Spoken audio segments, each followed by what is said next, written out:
question that people have is, first of all, are the Americans going to use ground troops? Because the only way that you can defeat Iran is by using ground troops, okay? That's a big question we will look at over the next few weeks. Will America send its army, 500,000, 2 million soldiers to topple the government? Okay, that's question number one. Question number two, nuclear weapons. If you're losing a war, would you choose to use nuclear weapons? Okay, that's another big question that we have, okay? Another big question that we have is who gets involved?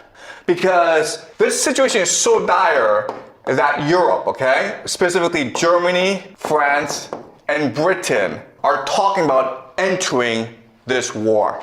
And guess what? If that happens, it is possible that Russia and China will also enter this war on the side of the Iranians. This is World War III. Because of the importance of the Strait of Hormuz, because of the importance of the Middle East, everyone has to get involved at some point. And we're going to use game theory to really try to understand what's happening on the ground and where this could lead us. There are American bases all over the Middle East. And originally, these bases were established to protect them from basically their own people, okay? These are monarchies that were imposed on these nations by the Anglo-American Empire, the British first, and then the Americans came to support these monarchies. And so they provide defense. But then you're like, wait a minute here. I mean, didn't we just say that these American bases can actually defend these people, that they're exposed? And the answer is yes, that's true. But remember that the American military was built during the Cold War. And the Cold War was a war between the Soviet Union and America. And so the Cold War was defined as something called MAD, mutually assured destruction, because both had nuclear weapons, okay? So they didn't really go to war against each other. And so in other words, these bases aren't really meant to defend these nations from other enemies. They're really meant to impose American authority in the Middle East, okay? And it's the idea of this. It's the idea that empire, it is really an image. It is a hallucination. It's just an idea. Empire is an aura of invincibility and invisibility, okay? If you fear it, then you obey it. But it's not really designed to fight a war, okay? And so that's why we have this absurd situation. And because there are so many bases in the GCC, that gives the Iranians the perfect pretext to attack them in order to destroy the GCC economy, which will destroy the American empire. So this is how the war is shipping out, okay? So the red is the Israelis and the Americans. The yellow are the Iranians. And as you can see, the Iranians are attacking everywhere. Primarily Israel, okay? But also, as you can see, a lot of focus on Bahrain and Qatar. And again, the intention is to destabilize the economy and the government. Okay? It's to try to get as much instability as possible. Okay? And as you can see, the Americans and the Israelis are focused on Tehran. And so the Americans and the Israelis use something we call shock and awe. And the very idea of shock and awe is you decapitate the enemy. If you cut off the head, the body will fall down. Okay? The problem, though, is, again, the Iranians see this as a religious war. And so the Iranians have announced total war, okay? And so what this means is that right now command and control in Iran is decentralized. There's no one person telling everyone what to do. Every region has its own orders, has its own strategy. And so if you knock out Tehran, everyone else keeps on going.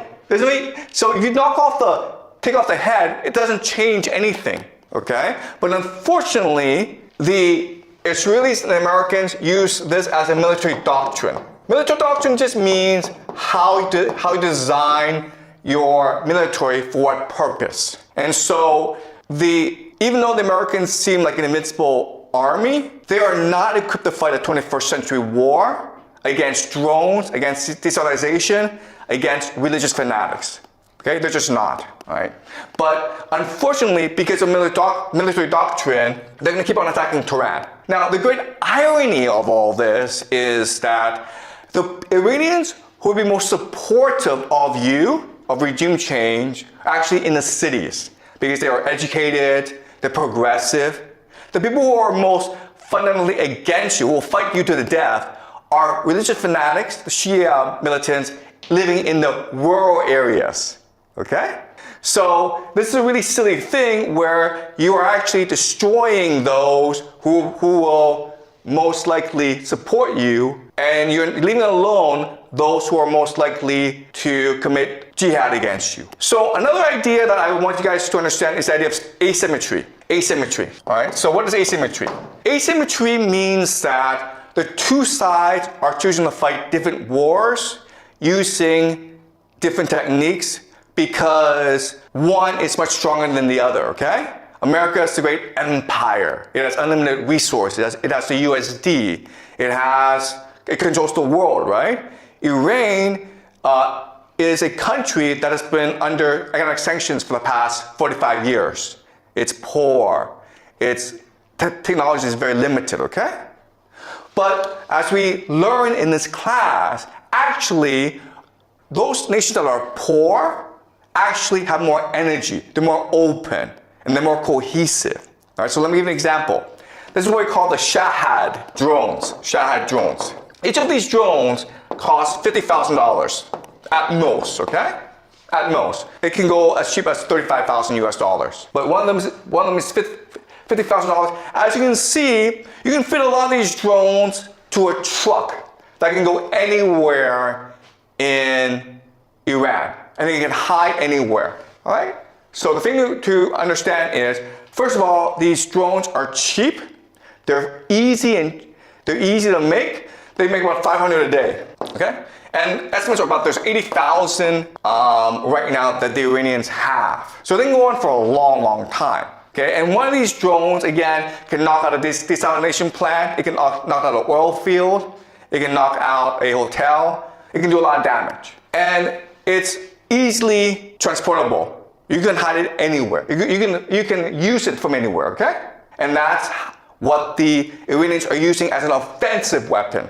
And how do the Americans defend against this? They use something called a THAAD, all right? Right, guys. This is what they use, THAAD. THAAD stands for Thermal High Altitude Air Defense. And they also have like Patriot systems. There's a lot, okay? The thing that you need to know about the system is it's really expensive. This missile, guys, costs $1 million. $1 million.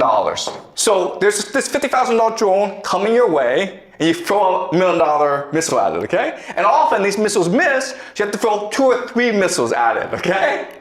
So you're spending $2 to $3 million on each $50,000 that the Iranians spend. That's kind of silly. Second thing you'll notice is that this thing is really big and really slow, and therefore you can't really move it around. Therefore, it's pretty easy for the Iranians to spot where this is and attack it. And then when these things blow up, that's a lot of money, guys.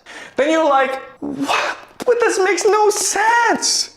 You know the Iranians have drones. They've had drones for like 10 years. You've also seen drones used in the Russia-Ukraine war to devastating effect. Why don't the Americans know this? Why did they prepare? Okay, and again, it has to do with military doctrine. Because military doctrine determines how you fight a war, it determines on your bureaucracy, and it determines how you spend your resources, okay? And unfortunately, the Americans are used to fighting something called the Cold War, right? And the Cold War, because you can actually fight the war, you can actually kill each other because then people use nuclear weapons. The Cold War was about flexing, okay? You see how big and powerful I am? Me! Okay? That's all it was.